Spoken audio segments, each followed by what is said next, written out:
AP CM చంద్రబాబుపై fire అయ్యారు మాజీ మంత్రి గుడివాడ అమర్నాథ్. చంద్రబాబు అధికారంలోకి వచ్చాక వేల కోట్ల రూపాయల విలువ చేసే భూములను కారు చౌకగా కట్టబెడుతున్నారని ఆరోపించారాయన. ఊరు పేరు లేని ఊర్సా కంపెనీకి 60 ఎకరాల భూమి కేటాయించారన్నారు. ఆ ఘటన మరొక ముందే మరో 60 ఎకరాల భూములను రియల్ ఎస్టేట్ సంస్థలకు ఇచ్చారన్నారు గుడివాడ. సత్వ, కపిల్ వంటి వేల కోట్ల టర్నోవర్ ఉన్న కంపెనీలకు కారు చౌకగా భూముల్ని అప్పగించారని మండిపడ్డారు.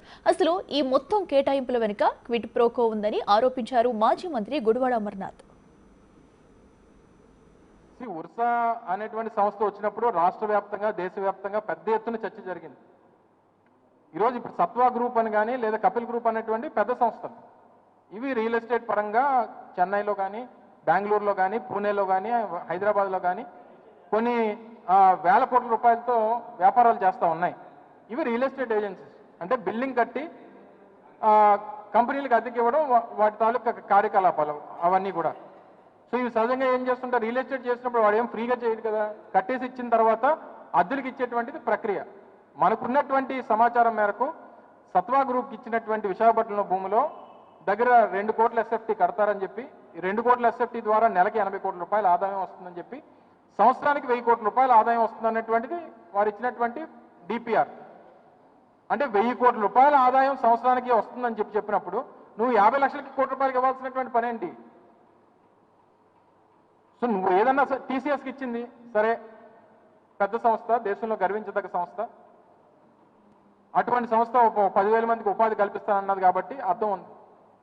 కానీ రియల్ ఎస్టేట్ చంద్రబాబు సింగపూర్ పర్యటనపైన సెటర్లు వేశారు గుడివాడ. ఆయన ఎప్పుడు అధికారంలోకి వచ్చినా సింగపూర్ వెళ్తారన్నారు.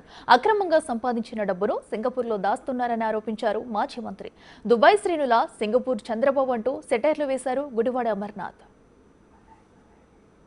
ఈ 4 పర్యాయాల్లో సింగపూర్ నుంచి మీరు తీసుకొచ్చినటువంటి పెట్టుబడులు ఏంటి? మీరు తీసుకొచ్చినటువంటి పెట్టుబడుల కన్నా మీరు ఇక్కడ సంపాదించినటువంటి అవినీతి డబ్బు తీసుకెళ్లి సింగపూర్లో పెట్టినటువంటి పెట్టుబడి ఎక్కువ నాకు తెలుసు.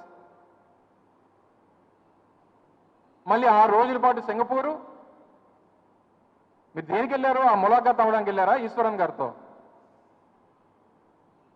అయ్యో ఏమైంది, ఎందుకు దొరికిపోయావు, ఎలా దొరికిపోయావు, ఎవరు పట్టుకున్నారు నిన్ను, నా పేరేమైనా చెప్పావా, ఇవన్నీ అడగడానికి వెళ్ళారా సింగపూరు? ఒకసారి ఏమో దావోసు, ఒకసారి ఏమో సింగపూరు, ఒకసారి ఏమో కొరియా. మీరు మీ తాలూకా బ్రాండ్ ఇమేజ్, మీ అబ్బాయి తాలూకా బ్రాండ్ ఇమేజ్ ఇవి పెంచుకోవడానికి మీ ప్రయత్నాలే తప్ప, లేదా మీ అవినీతి సామ్రాజ్యాన్ని అక్కడ పెంచుకోవడానికి తప్ప దేనికి పర్యటనలన్నీ?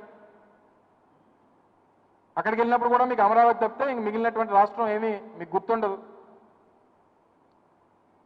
ఇంకా ప్రజల్ని మోసం చేయడం మానేసి ఇచ్చినటువంటి హామీలు నిలబెట్టుకునేటువంటి ప్రయత్నం చేయడం, చెప్పినటువంటి పనులు చెయ్యాలనేటువంటిది 4వ సారి ముఖ్యమంత్రి మీరు.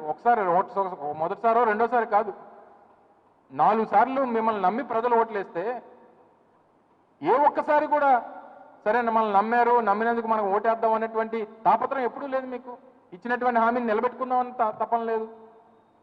విశాఖపట్నంలో విలువైనటువంటి భూములు 25 కోట్లు, 30 కోట్లు, 40 కోట్లు విలువైనటువంటి భూముల్ని మీరు కారు చౌక ఇచ్చేసే బదులు అమరావతిలో పెట్టమని పెట్టుబడులు వచ్చి ఆ సత్వా గ్రూప్కో లేకపోతే ఆ కపిల్ గ్రూప్కో అక్కడ 100-200 ఎకరాలు ఇచ్చేసేయండి ఫ్రీగాన. ఆ 99 పైసలకి అక్కడే ఇచ్చేసేయండి.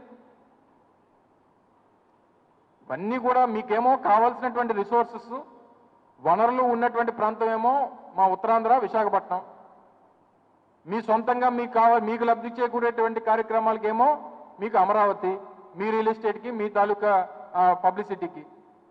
మిగిలినటువంటి రాయలసీమ అయితే మనకు అవసరమే లేదు. ఇవన్నీ మానేసి మీకు సమయం వచ్చినప్పుడల్లా మీ పబ్లిసిటీ కోసం పేరుకో దేశాన్ని ఎంచుకుంటారు.